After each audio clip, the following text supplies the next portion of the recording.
Welcome to the Sales for the Nigerian Wedding Industry podcast. I'm your host, Abuja-based photographer Tavishima Ayede. On the last episode, we clarified a couple of terms that we've used quite frequently on the podcast. We looked at what the terms customer, clients, prospects, and contacts mean.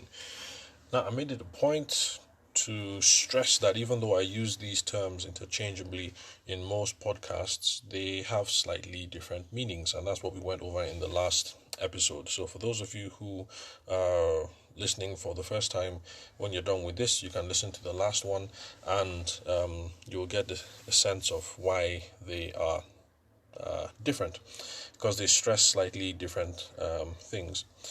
Now, in this episode, I'm going to look at the question of why and whether the differences are important.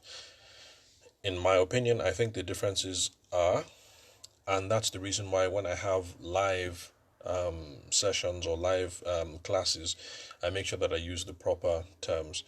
That's because when we use these terms in the right way, it sets the right expectations about the kind of returns that we can get when we relate to people, whether they're a customer, client, or prospect. So you don't expect to get the same level of returns or the same kind of engagements when you're dealing with a first-time customer, so a first-time contact, or if you're dealing with someone who is a long-term customer. So that's one reason why they're important, the returns and expectations. And then the second reason why it's important, why the differences between these terms are significant, is because it also helps to determine the appropriate way to advance the relationship. Now, sales is a relationship building process for those of you who've been following from day one. And so basically that means you run into someone on day one and he's an absolute stranger, and the idea is that your relationship progresses over time through stages where both of you have a mutually beneficial relationship, where you help to solve their problem today and you're going to be of use to them in the future, assuming that they're going to need your product over and over again. And even if they're not going to need your product over and over again, there are other ways that you can provide value to them, and in return you get referrals and referrals and repeat business through other sources. So that's the main reason why the differences are. That's the significance of the. That's why the differences in. Well, anyway, that's why it's significant. Basically, that's the main significance in the terms, because if you use the right terms, you have the right expectations about the right returns that you're going to get, and it'll also mentally set you up or key you up so that you have the right mind frame about the best way to build the relationship with the person that you're dealing with. So let's run through a couple of examples. Let's make it a bit more specific. Now, for contacts, contacts are total strangers. So for people like this, it's okay to do those mass blast things that people, wedding vendors normally do. You throw things open on your Instagram, or you do that broad Google advertisement or Instagram ad, and that's okay because you're dealing with contacts, people that you don't necessarily have an established relationship with, and so it's okay that those sorts of things are not personalized. They're not going to rub anybody off the wrong way. Now, the whole idea with the mass blast is that when you send that message out, you push it out to hundreds and thousands of people, you get some feedback in that communication, and that determines who it is that is going to be worth talking to. So you pay your money, you push out the Google ad or you push out the Instagram ad, and then a couple of people send you a message back, and then they say, okay, you're a wedding planner, how much is it to plan a wedding? So so in that case, people have raised their hands, and that's when we're not dealing with just random contacts anymore, but we're looking at people who are prospects. Now, if you remember from the last episode, prospects are people who have indicated some kind of interest, and so because of that, there's a minimal level of engagement here. and we're trying to see if these are the right sorts of people to work with, if they have a need that we can meet, and if it will make sense for both of us to work together. And for those of you who agree with my philosophy of doing business and sales, remember that this is supposed to be a question driven process. So you're asking questions to see the level of need and to see if you can help. So for contacts, the level of expectations that you have, not pretty much. You just blast out the message. You're not expecting that people are going to respond and you're going to make £1,000,000 of business right away. So their contacts, you just blast the message out. The appropriate expectation to have is that some people are going to raise their finger, and that would mean that there's someone who is probably worth talking to. Now, from those people that we get from the mass blast, when we have our broad-based messaging, whether on social media or wherever, then we get prospects, and then for prospects, the since they have indicated some interest, the expectation to have here is not that they are going to open up their wallet and give you all their money immediately. The right expectation to have is that we're now going to engage in a series of conversations where I'm going to be asking questions to try and get a sense of what the level of need is, what it is that they're planning. So let's say you're a wedding planner. It's at this stage of it's at the prospect stage that you ask the typical questions that you guys usually do. Oh, congratulations. Are you the one getting married? Are you the bride, or you're asking on behalf of your sister? Oh, okay, you're the bride. So where's this wedding going down? Is it going to be at home, or is it going to be in Abuja? Okay, all right. So we're only going to have the white wedding in Abuja. We're going to have the trad back in the east. Are you interested in having us cover the engagement in the east and what's going down in Abuja? Oh, okay, no, we're only limited to Abuja, and on and on and on. So for you wedding planners, you know the kind of questions that you typically ask. So those are the kind of expectations to have at this stage. It's going to be a questioning process, and hopefully we're going to be able to get to the serious clients, as people like to, sorry, serious brides and grooms. I think that's the expression that I run into a lot in Abuja here.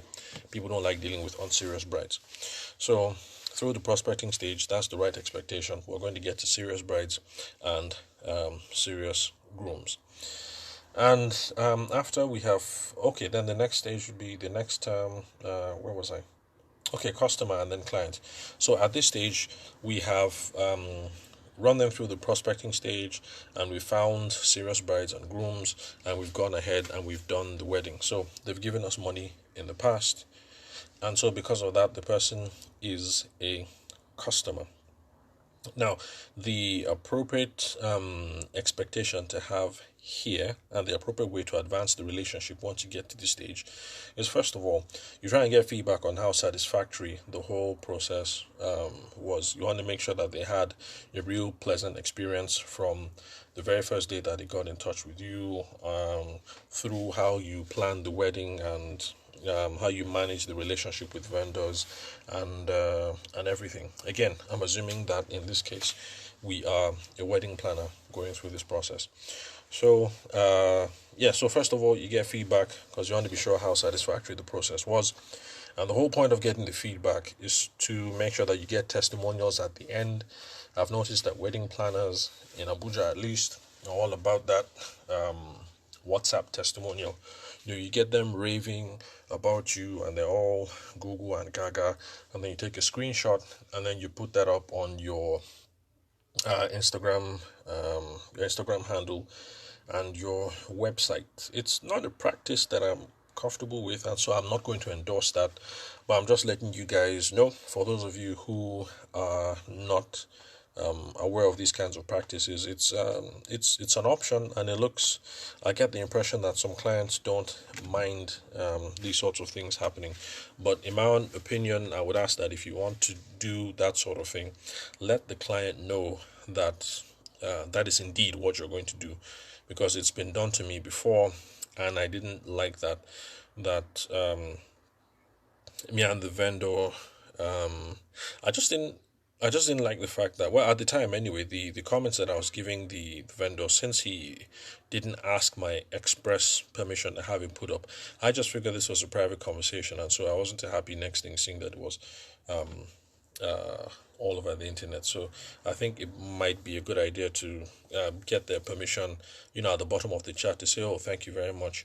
I hope you don't mind if I share this on Instagram because it would help."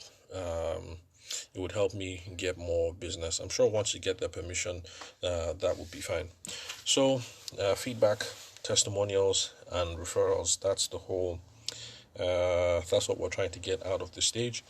And then we also have to make sure that we have a regular communications process. Make sure that we have a template that we're going to follow where we keep in touch with them. My default when I'm speaking to we wedding industry people is that we can follow up using personal or professional milestones.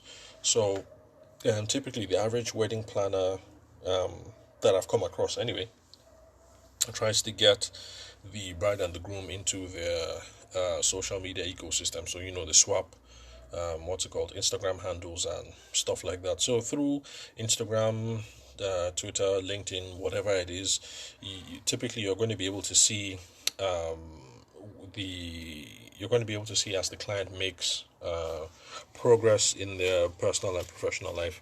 You're going to see, when they do the baby shower, when the baby is born, when they get promoted, or God forbid, when momsy dies or whatever. It's not a bad idea to be able to keep in touch with these people through these significant personal and professional milestones. So it's, hey, Madam Bride, congratulations. I saw that you just got promoted, and then you have a little bit of gist around that. It's nice. Be human, and you also maintain top of mind. And then, of course, congratulations when the baby comes, regardless of whether you guys start entering into talks about who is going to plan the baby shower or not. But since what we do is a personal, since what we do is a more we're involved in a very personal industry. I think it's okay for us to use personal milestones like this. So I'm not in the construction industry, for instance, so I don't know if it would be appropriate to have these kind of personal follow-ups if with people, with customers that you meet from construction, for instance. Okay, so where was I? Yes, so personal and professional milestones. So, well, that's it. Pretty much, that's just the go-to that I use when people get to the customer and to the client stage. It's important to remain top of mind with our former brides and grooms throughout the years, because that is how we're going to get repeat business from them and referrals from them. Apart from that, typically, wedding industry professionals don't just do only one thing. We usually have our hands in two or three other pies, and so it also makes sense if we can see how we can make our wedding practice a feeder channel for these other businesses that we run. In my case, for instance, if you remember, I think from 2 or 3 episodes back, I mentioned the agriculture side hustle that my brother and a few of us run, and there's been one groom that we worked with who is involved in the in production of sesame in Nasarawa State. They're not too far from us, and they have some land, and that's the business that the family is involved in. And apart from that, there are other people, notably brides, that have been able to do some unrelated non-wedding business with them as well. So it's not a bad idea to have these sorts of mental processes in place.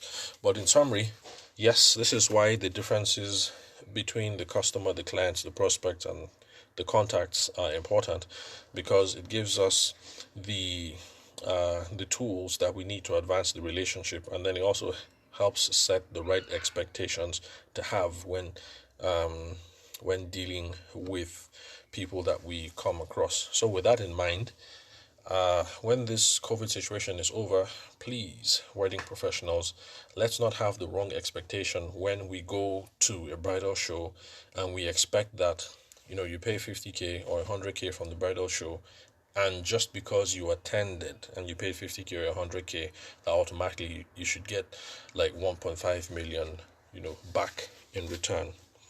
When we pay that money, at best, all we're going to run into when we get to the bridal fair are prospects. At the very least, or at the worst, we're going to run into contacts. So that doesn't necessarily mean that we're going to get a lot of we're going to be able to extract a lot of value from the interaction at the get-go. If we meet contacts, the goal is to try and walk them through our sales process so that they become prospects, and then do a little bit of screening so that we're able to separate the wheat from the chaff and deal with the serious brides and serious grooms, in quotes, as we like to say here in Abuja, and then also continue to mind them through until they become customers, and then we want them to be clients with repeat business, and then make them a significant part of our network. So that's the right expectation to have. There's always quite a bit of work that is involved in these processes. Now, sometimes you can get lucky, and that has happened to me before, and it happened only once. I showed up to a bridal fair. I was completely green then. I didn't have any sales process, and I didn't have any of these fancy ideas back then. So basically, I would just show up at the booth and sit. People would come and ask for a price. I would give them, and then they would leave, and I wouldn't take contacts and stuff like that. So yes, at the very first bridal fair that I attended, 3 contacts came by. There was no conversation. There was no nothing. What is the price? I gave a price. There was no toasting. There was no relationship building. There was no nothing. And within a month, 3 people came back willing to book the top tier at about 400 to about 450 each, and it was fantastic. And the problem with that was that I just assumed that that's how it was going to be all the time, and unfortunately that isn't how it always is. So have the right sort of expectations. Don't assume that when you run into a contact that everything is going to pop off immediately and everything will be good. Do the work, run them through the process, have the right expectations, and you're going to be able to get contacts to prospects to customers, to long-term clients, and to be a valuable part of your network. So thank you very much, guys, for listening. I'll catch you at the next episode.